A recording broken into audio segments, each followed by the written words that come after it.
సన్న రకం వడ్ల సాగుని పెంచేందుకు ప్రభుత్వం రైతులకు క్వింటాలకు 500 రూపాయల బోనస్ ఇస్తోంది. కాగా బోనస్ దుర్వినియోగం కాకుండా దళారుల చేతుల్లోకి వెళ్లకుండా ప్రభుత్వం తాజాగా కొత్త నిబంధనలు తీసుకొచ్చింది. ప్రభుత్వం ప్రకటించిన 7 రకాల సన్న రకం వరి వంగడాల కొనుగోలు నుంచి పక్కాగా నజర్ పెడుతోంది. గతంలో సన్న రకం వడ్లకు అందిస్తున్న బోనస్ డబ్బులు భారీగా దుర్వినియోగం అయినట్లుగా ప్రభుత్వం దృష్టికి రావడంతో ఈసారి ఖరీఫ్ లో పకడ్బందీగా దృష్టి పెట్టింది. సన్న రకం వడ్ల సాగుని పెంచేందుకు ప్రభుత్వం రైతులకు క్వింటాల్కు 500 బోనస్ ఇస్తోంది. కాగా బోనస్ దుర్వినియోగం కాకుండా దళారుల చేతుల్లోకి వెళ్లకుండా ప్రభుత్వం తాజాగా కొత్త నిబంధనలు తీసుకొచ్చింది. ప్రభుత్వం ప్రకటించిన 7 రకాల సన్న రకం వరి వంగడాల కొనుగోలు నుంచి పక్కాగా నజర్ పెడుతోంది. గతంలో సన్న రకం వడ్లకు అందిస్తున్న బోనస్ డబ్బులు భారీగా దుర్వినియోగం అయినట్లుగా ప్రభుత్వం దృష్టికి రావడంతో ఈసారి ఖరీఫ్ లో పకడ్బందీగా దృష్టి పెట్టింది. జిల్లాలో వానాకాలం సీజన్లో 2.48 లక్షల ఎకరాల్లో వివిధ పంటలు సాగు చేస్తున్నారు. ఎల్నినో ఎఫెక్ట్తో సాగు ఇబ్బందులు పడుతున్నా రైతులు వరి సాగును మాత్రం తగ్గించడం లేదు.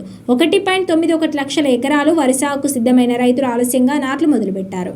ఇప్పటి వరకు 50,000 ఎకరాల్లో వరి నాట్లు వేశారు. జిల్లాలో 1,00,000 ఎకరాల్లో సన్న రకం సాగు చేసే విధంగా రైతులను ప్రోత్సహిస్తున్నారు. వానాకాలం సీజన్ ప్రారంభంలోనే 80,000 ఎకరాల్లో సన్న రకం సాగు చేసే దిశగా రైతులను ఒప్పించారు. ప్రభుత్వం ప్రకటించిన కొత్త నిబంధన ప్రకారం సన్న రకం వరి వంగడాలు చేసుకునే రైతులు విత్తన కొనుగోలు నుంచి ఆన్లైన్ నమోదు చేసుకోవాల్సి ఉంటుంది. డీలర్లు ఆన్లైన్లో రైతులు కొనుగోలు చేసిన విత్తనాల వివరాలు నమోదు చేసే విధంగా ప్రభుత్వం ఆదేశాలు జారీ చేసింది. సన్న వడ్ల సాగు చేస్తున్న రైతులు ఆన్లైన్ బుకింగ్ తర్వాత వ్యవసాయ శాఖ చేపట్టే క్రాప్ బుకింగ్ లెక్కలతో డీలర్ల వద్ద తీసుకున్న విత్తనాల లెక్కలతో సరిపోవాలి.